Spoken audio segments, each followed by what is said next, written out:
Había en la tierra de Uz un hombre cuyo nombre era Job. No era un rey, ni un guerrero famoso, tampoco un sacerdote reconocido en Jerusalén. Sin embargo, su nombre resonaba más fuerte que el de muchos poderosos, porque estaba envuelto en una fama única, en la fama de la rectitud. Job era conocido como un hombre íntegro, temeroso de Dios y apartado del mal. En su rostro había serenidad, en sus palabras sabiduría, y en sus acciones una compasión que no hacía distinciones. La prosperidad de Job era grande. Poseía tierras extensas, miles de ovejas, camellos, bueyes y asno. Su casa estaba llena de siervos y trabajadores, y sus campos rebosaban fruto en cada estación. Pero su verdadera riqueza no se contaba en números ni monedas, sino en los rostros de sus hijos e hijas. Tenía 10 hijos, y se dice que con frecuencia se reunían para celebrar juntos, compartiendo festines donde la alegría era un testimonio vivo de la bendición de Dios. Sin embargo, lo que hacía destacar a Job no era lo que poseía, sino cómo lo vivía. Después de cada reunión familiar, él se levantaba temprano y ofrecía sacrificios por cada uno de sus hijos, pensando: quizá mis hijos hayan pecado, quizá en sus corazones hayan ofendido a Dios. Su vida era un ejemplo constante de entrega, de fe y de cuidado, no solo por los suyos, sino por cualquiera que se cruzara en su camino. En la cultura de su tiempo, la prosperidad era vista como una prueba indiscutible del favor divino. Job era, entonces, la viva imagen de la justicia recompensada. Tenía todo lo que un hombre podía desear y, más aún, tenía la conciencia tranquila de vivir en rectitud. Muchos lo admiraban, otros lo envidiaban, y no faltaban quienes lo consideraban intocable, como si el mal no pudiera acercarse jamás a un hombre tan bendecido. Pero la vida humana nunca permanece estática. En medio de los días de abundancia, se ocultan preguntas que no siempre se formulan en voz alta. ¿Qué sostiene realmente la fe del hombre? ¿Es la devoción auténtica o depende de las circunstancias favorables? ¿Puede el amor a Dios sobrevivir cuando todo lo demás se derrumba? Job parecía ser la prueba viviente de que un hombre podía caminar en rectitud sin necesidad de caídas ni tormentas. Pero lo que nadie imaginaba es que su historia estaba apenas comenzando. Detrás de esa calma luminosa se estaba preparando un escenario que sacudiría no solo su vida, sino la manera en que generaciones enteras entenderían la fe y el sufrimiento. Imagina por un momento la escena: un hombre que lo tiene todo, respetado, amado, con una vida digna de admiración. Desde la perspectiva humana, parecería que el relato solo puede seguir un curso ascendente, que su vida continuará en gloria y su nombre pasará a la historia como un ejemplo de prosperidad y fidelidad recompensada. Sin embargo, lo que está por ocurrir contradice toda lógica, rompe toda expectativa y desafía toda explicación. La historia de Job no es solo la de un hombre rico que lo pierde todo, es la historia de un alma que se enfrenta al silencio de Dios, porque la tragedia que pronto caerá sobre él no vendrá acompañada de explicaciones ni razones claras, sino de un vacío desconcertante, la ausencia de respuesta. Y es allí, en ese silencio, donde se pone a prueba la fe más pura. El inicio de esta narración nos invita a mirar más allá de las riquezas y de los bienes y preguntarnos: ¿qué tan fuerte es nuestra confianza en Dios cuando el cielo parece guardar silencio? ¿Acaso nuestra devoción depende de las bendiciones que disfrutamos o se sostiene incluso en la oscuridad? Job aún no lo sabe, pero su vida está a punto de convertirse en un campo de batalla invisible, donde se decidirá si la fe humana puede permanecer firme aun cuando todo lo demás desaparezca.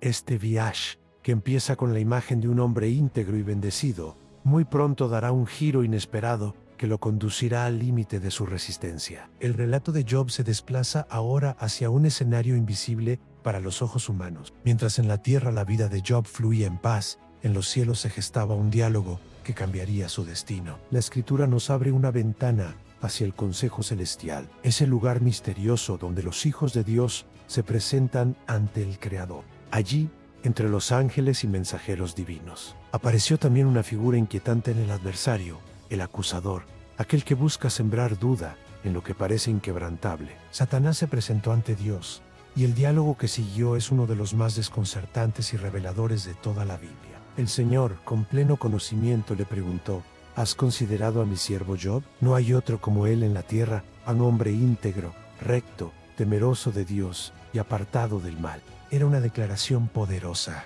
Dios mismo presentaba a Job como un ejemplo de fidelidad como una luz en medio de un mundo lleno de corrupción, pero el acusador no se impresionó. Su respuesta, cargada de ironía y desafío, resonó como un veneno.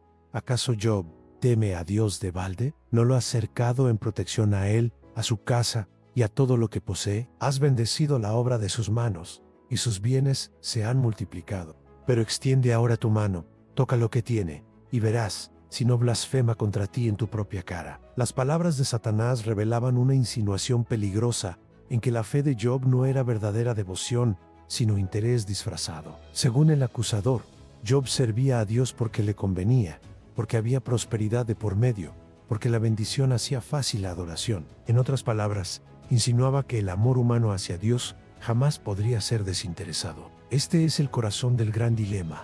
¿Puede la fe ser auténtica cuando no hay recompensas? ¿Ama el hombre a Dios por lo que Él es o solo por lo que le da? Dios, en su soberanía, permitió la prueba, no porque dudara de Job, sino porque su historia se convertiría en una enseñanza eterna para generaciones enteras. El Señor le dijo al adversario: todo lo que tiene está en tu mano, solamente no pongas tu mano sobre él.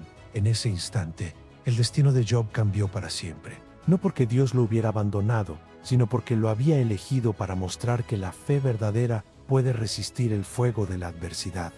Job no escuchó este diálogo. En la tierra, él continuaba su vida normal, ignorante de que en lo alto se había sellado un acuerdo que lo llevaría al límite de su resistencia. Y en ese silencio divino está el misterio.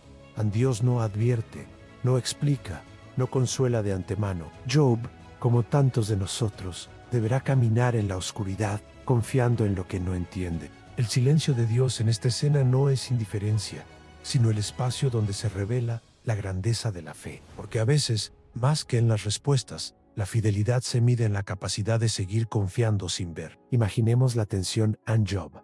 Duerme tranquilo, quizá planeando la próxima reunión con sus hijos, mientras en el cielo se ha firmado el inicio de su más grande tormenta. Una tormenta que no solo destruirá lo que posee, sino que lo dejará solo frente a la duda más terrible. ¿Dónde está Dios cuando todo se derrumba? Y así comienza la primera ola de dolor. El adversario, autorizado para tocar todo lo que Job tiene, desata la tragedia. Uno tras otro, mensajeros se apresuran a llegar con noticias devastadoras. En cuestión de instantes, las riquezas que tardaron años en construirse serán reducidas a nada, y lo más doloroso aún está por llegar en la vida de sus hijos. Será arrancada en un solo día. Pero eso pertenece ya al siguiente capítulo de esta historia. El consejo celestial ha terminado. El desafío está planteado. El justo de Uz será probado más allá de lo imaginable, y el silencio de Dios será el escenario de la batalla más feroz.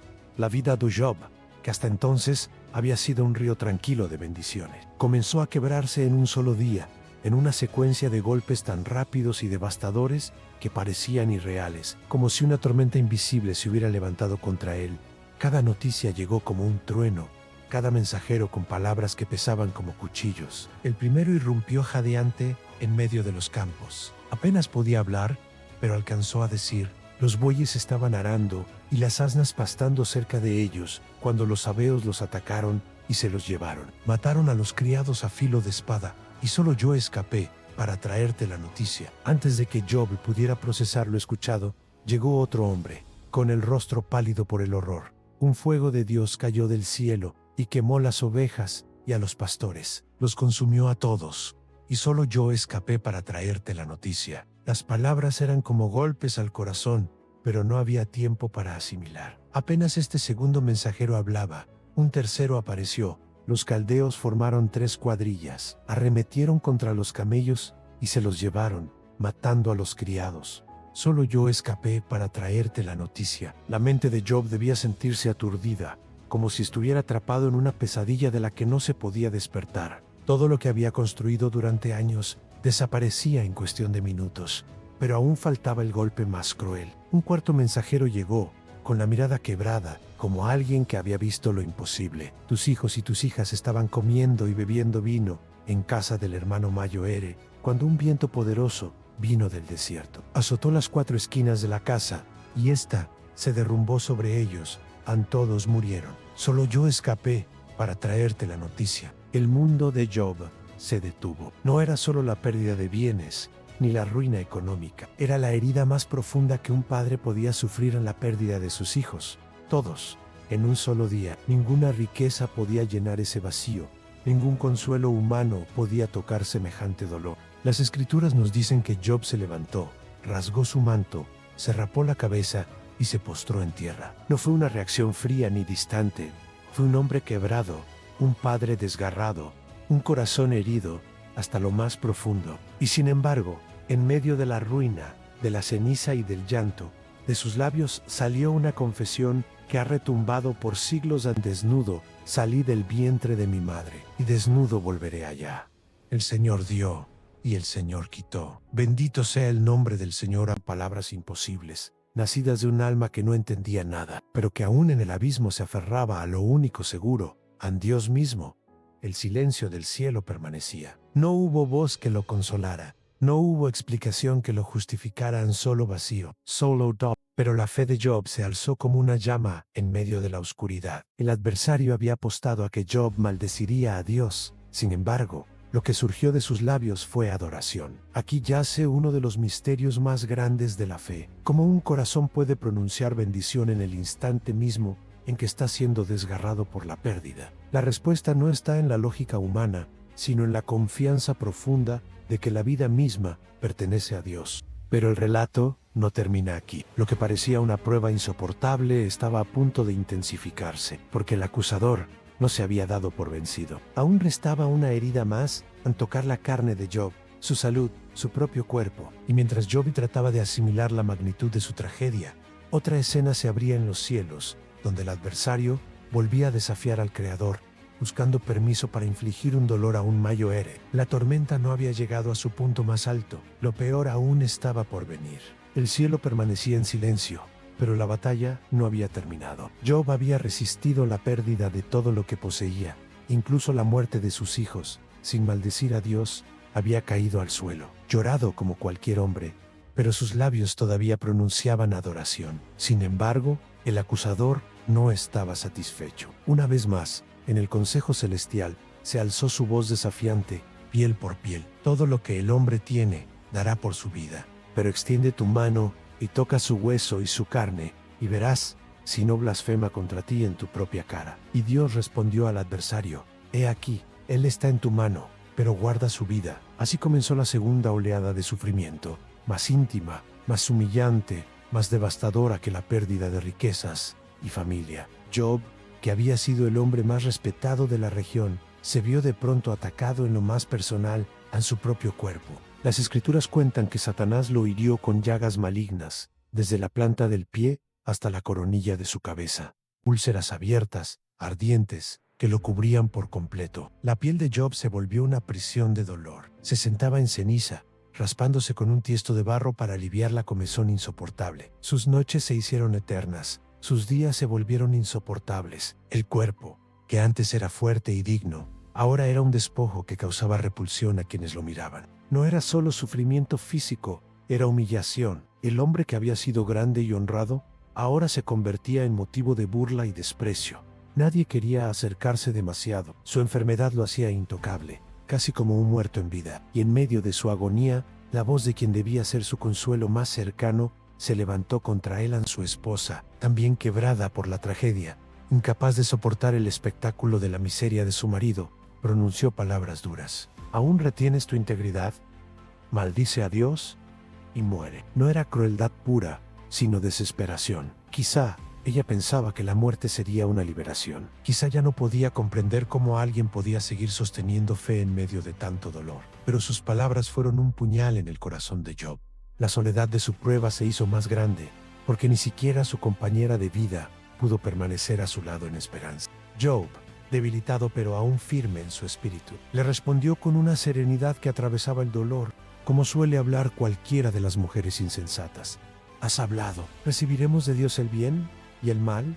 ¿No lo recibiremos? Era la confesión de alguien que comprendía que la vida no siempre se sostiene en la abundancia y que la fidelidad no depende de la circunstancia. Job se aferraba a su fe, aun cuando todo parecía empujarlo a abandonarla. Y entonces llegaron sus amigos, Elifaz, Bildad y Zofar, hombres que habían oído hablar de la tragedia Decidieron venir desde lejos. Cuando lo vieron de lejos, apenas lo reconocieron. Levantaron sus voces, lloraron, rasgaron sus mantos y echaron polvo sobre sus cabezas en señal de duelo. Se sentaron con él en tierra durante 7 días y 7 noches, y ninguno le dijo palabra alguna, porque veían que su dolor era muy grande. Ese silencio inicial fue un bálsamo. Durante una semana entera, Job estuvo acompañado en silencio. No hubo discursos, no hubo juicios, solo presencia. Pero ese consuelo no duraría. Pronto las palabras reemplazarían al silencio, y esas palabras no serían alivio, sino peso. Los amigos, en su afán de explicar el sufrimiento, comenzarían a acusar. El hombre que ya había perdido todo, que estaba marcado por la enfermedad y que había sido herido por la incomprensión de su propia esposa, tendría ahora que soportar otra carga en el juicio de aquellos que decían venir a consolarlo. La soledad de Job se volvería casi absoluta, y su voz comenzaría a elevarse hacia el cielo, clamando por una respuesta que no llegaba. El relato nos conduce hacia un nuevo nivel de tensión, cuando el sufrimiento no solo golpea desde fuera, sino que también se profundiza desde dentro, a través de las voces de quienes, en lugar de consolar, hieren. Durante 7 días y 7 noches, Job y sus amigos permanecieron en silencio. El polvo de la tierra, el olor de las llagas y el gemido contenido llenaban el ambiente. Era un silencio pesado, el silencio del duelo, el silencio que parecía reflejar también la ausencia de Dios. Pero todo silencio, tarde o temprano, se rompe. Y el primero en hablar fue Job. Sus labios, que antes habían pronunciado bendición en medio de la pérdida, ahora se abrieron para maldecir el día de su nacimiento. Su voz salió cargada de angustia. Perezca el día en que yo nací, y la noche en que se dijo, Am varón es concebido.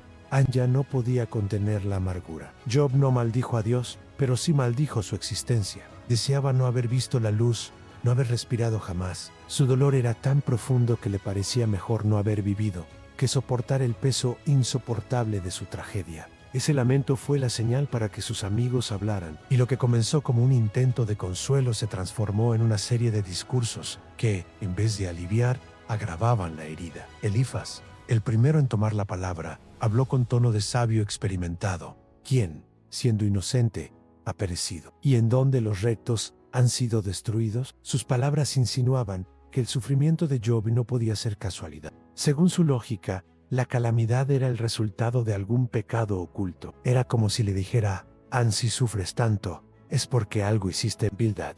Más duro aún, no se contuvo Ansí, tus hijos pecaron contra él. Él los entregó en el poder de su pecado. A la herida más sensible de Job, la muerte de sus hijos, fue usada como argumento teológico. Para Bildad, la tragedia de Job no era un misterio, era justicia divina. Zofar, el más severo de los tres, fue aún más tajante. Dios te ha dado menos de lo que tu iniquidad merece. En esas palabras caían como piedras sobre un hombre ya caído. Según Zofar, no solo era culpable, sino que en realidad merecía un castigo mayor. Así, uno tras otro, los amigos convirtieron la teología en un látigo. En lugar de abrazarlo en su dolor, levantaron juicios. En vez de acompañarlo, buscaron explicaciones racionales para lo inexplicable. Job respondió con desesperación y honestidad. Rechazó sus acusaciones, defendió su inocencia y clamó por un mediador entre él y Dios. ¿Quién me diera que mis palabras fuesen escritas? ¿Quién me diera que se grabasen con cincel de hierro y con plomo en piedra para siempre? Yo sé que mi Redentor vive, y al fin se levantará sobre el polvo Han. En medio de la confusión, de las discusiones interminables, la fe de Job no estaba muerta. Estaba herida, estaba oscura, pero seguía latiendo. Su confianza no estaba en los razonamientos humanos, sino en una esperanza invisible, en un Redentor aún no revelado, en un Dios que algún día hablaría. Este ciclo de discursos se repitió varias veces. Job se defendía, sus amigos insistían, y el silencio de Dios seguía pesando más que nunca. El dolor físico, la soledad emocional y el juicio de quienes decían amarlo formaban una carga insoportable. Y sin embargo, algo sucedía en ese intercambio. Job no se rendía. Cada acusación lo empujaba a gritar más fuerte hacia el cielo. Cada palabra dura lo impulsaba a buscar con más desesperación una respuesta divina. El silencio de Dios parecía ensordecedor, pero la fe de Job comenzaba a transformarse. Ya no era la fe tranquila de un hombre bendecido, sino la fe desgarrada de un hombre que clama en medio del vacío. Y esa fe, aunque quebrada y llena de preguntas, era más real que nunca. El dolor de Job es también un espejo para nosotros. En cuantas veces, en medio del sufrimiento, las voces humanas, en lugar de traer consuelo, solo nos hunden más. En cuantas veces quienes hablan en nombre de la sabiduría terminan siendo verdugos de corazones heridos. Pero este no era el final, porque un nuevo personaje se levantaría en medio de aquel silencio pesado, un joven llamado Eliú, diferente a los otros, con un fuego en su interior que lo impulsaba a hablar. El relato se aproxima a un punto de quiebre. Dios aún guarda silencio, pero pronto la voz del cielo romperá la calma. El silencio había sido largo, insoportable para Job. Durante noches enteras había clamado, preguntado, discutido con sus amigos y consigo mismo. Había lanzado palabras al cielo como flechas que nunca encontraban blanco. Pero, de pronto, el relato da un giro majestuoso. Dios decide hablar. No fue una voz suave ni un susurro que apenas se escucha en la brisa. La escritura describe que Jehová habló desde un torbellino. Esa imagen es poderosa, a la voz divina, rompiendo el silencio en medio del viento impetuoso, con fuerza y misterio, recordando a Job que la creación entera es testigo de un Dios que excede cualquier razonamiento humano. Las palabras de Dios no fueron una respuesta directa a las preguntas de Job.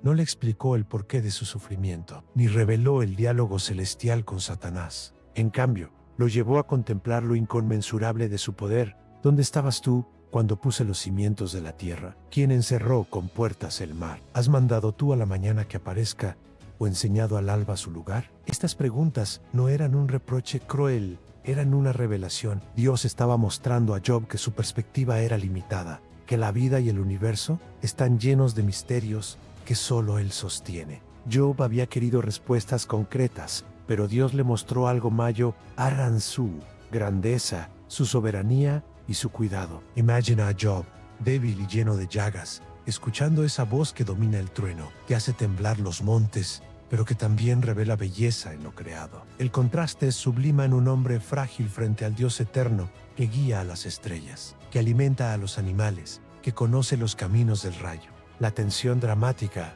alcanza aquí un punto máximo. Después de tanto silencio, la voz de Dios no consuela en términos humanos, sino que abre los ojos de Job a una verdad más profunda. No todo necesita ser entendido, pero todo está bajo la soberanía de aquel que gobierna lo invisible y lo visible. El mensaje implícito es claro. El sufrimiento de Job no era un error, ni un abandono, ni un olvido divino. Era parte de una historia más grande, donde Dios mismo se revelaría como suficiente. El silencio, que tanto había dolido, se convirtió en antesala de la revelación. El impacto en Job fue inmediato. La queja se transformó en silencio reverente, el lamento en asombro. Frente a la voz de Dios, Job comprendió que la verdadera respuesta no eran palabras humanas, sino la presencia misma del Creador. El torbellino había cesado. La voz de Dios, poderosa y penetrante, había dejado tras de sí un silencio distinto al que Job conocía. No era el silencio del abandono, sino el silencio reverente que nace cuando el alma es confrontada por la grandeza de lo divino. Job, aquel hombre que durante capítulos había defendido su inocencia, exigido respuestas y lanzado reclamos al cielo, ahora se encontraba reducido a la pequeñez de su humanidad. Sus labios, antes llenos de argumentos, se tornaron en polvo. Con temblor respondió: yo hablaba lo que no entendía, cosas demasiado maravillosas para mí que yo no comprendía. Por eso me aborrezco y me arrepiento en polvo y ceniza. Estas palabras marcan un giro profundo. Job no se arrepiente de pecados ocultos, porque el relato mismo lo presenta como un hombre íntegro. Su arrepentimiento es, más bien, un reconocimiento de su limitación, de haber querido poner a Dios en el banquillo de los acusados. Frente a la inmensidad del Creador, Job se rinde. El contraste es intenso. Aquel que había maldecido el día de su nacimiento, ahora se postra en adoración. La queja se disuelve en humildad, no porque sus heridas físicas hayan sanado, ni porque sus bienes hayan sido devueltos aún, sino porque Job ha descubierto algo más grande, que conocer a Dios es suficiente. La escena es poderosa. El polvo y la ceniza, símbolos de dolor y duelo, se transforman en un altar de rendición. Job reconoce que sus ojos espirituales han visto a Dios de una manera nueva. Antes lo conocía por tradición, por enseñanza, por palabras ajenas. Ahora lo conoce por experiencia directa, y esa revelación lo cambia todo. Pero la historia no se detiene allí. Dios, que había guardado silencio y luego habló con poder, ahora actúa en favor de su siervo. Primero, reprende a los amigos de Job, quienes con sus discursos habían cargado sobre él culpas injustas. El Creador declara que Job ha hablado con rectitud, mientras que ellos no. Es un momento crucial en el sufriente es vindicado,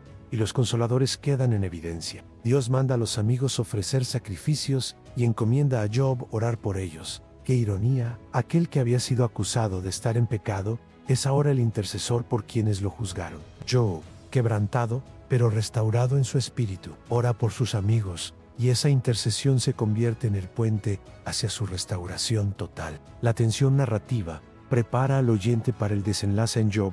Ha pasado de la oscuridad, de la desesperanza, a la luz de la revelación. Ha dejado de exigir respuestas y ha encontrado algo mayor en la cercanía de un Dios que no se explica, pero que se revela. El espectador queda expectante. ¿Cómo será la restauración de Job? ¿Qué hará Dios con aquel que soportó la prueba del silencio y emergió con fe renovada? Después de haber hablado, juzgado y finalmente revelado su grandeza, Dios cumplió la promesa implícita en su voz. La vida de Job, que había sido reducida a polvo y ceniza, comenzó a experimentar un cambio radical. La restauración no fue inmediata en el tiempo humano, pero fue completa y profunda. Primero, sus amigos, tras cumplir con los sacrificios ordenados por Dios y recibir la oración de Job, fueron perdonados. El Creador no solo mostró justicia, sino también misericordia, enseñando que la verdad y la rectitud se reconocen incluso cuando la humanidad falla. Job, quien había sido el centro de la prueba, se convirtió también en un intercesor, demostrando que la verdadera fe incluye compasión y perdón, incluso hacia quienes han errado. Luego, en la tierra, la vida de Job comenzó a ser restaurada de manera tangible. Sus campos fueron llenos de nuevo, su ganado se multiplicó, sus siervos regresaron y su prosperidad se duplicó. Más sorprendente aún, Dios le concedió nuevos hijos. Han 7 hijos y 3 hijas, cuya belleza y virtud eran celebradas en todo el país. Los nombres de sus hijas, Jemimá, Kesia y Karen-Hapak, se convirtieron en símbolos de honor y bendición, mientras que la prolongación de su vida le permitió disfrutar de sus nietos y descendencia en abundancia. Pero más allá de lo material, la restauración más profunda fue espiritual. Job había aprendido que la verdadera fe no depende de la riqueza, de la salud o de la ausencia de dolor, sino de la confianza en Dios, incluso en medio del silencio. La experiencia le enseñó que el sufrimiento no necesariamente indica abandono divino, sino que puede ser un espacio donde se fortalece la fe y se descubre la profundidad del carácter humano. El relato de Job deja lecciones eternas. Nos recuerda que la vida está llena de pruebas inesperadas, que los amigos pueden juzgar en lugar de consolar, y que el dolor a veces parece más grande que la fe misma. Pero también enseña que la presencia de Dios no se mide por las respuestas inmediatas ni por la ausencia de dificultades, sino por la certeza de que Él está presente y que su poder y justicia prevalecerán. El silencio de Dios, que durante tanto tiempo parecía un abandono, se revela finalmente como un escenario donde se forja la fe más pura, donde se pone a prueba la integridad y donde el corazón humano aprende a rendirse a la sabiduría divina. Job, el hombre que había sufrido todo, se convierte en testimonio vivo de que la fidelidad no depende de la recompensa inmediata, sino del reconocimiento de que Dios es suficiente, aun cuando no entendemos los caminos de la vida. Al final, la historia no solo celebra la restauración de Job, sino también la esperanza que ofrece a quienes atraviesan pruebas hoy, en que incluso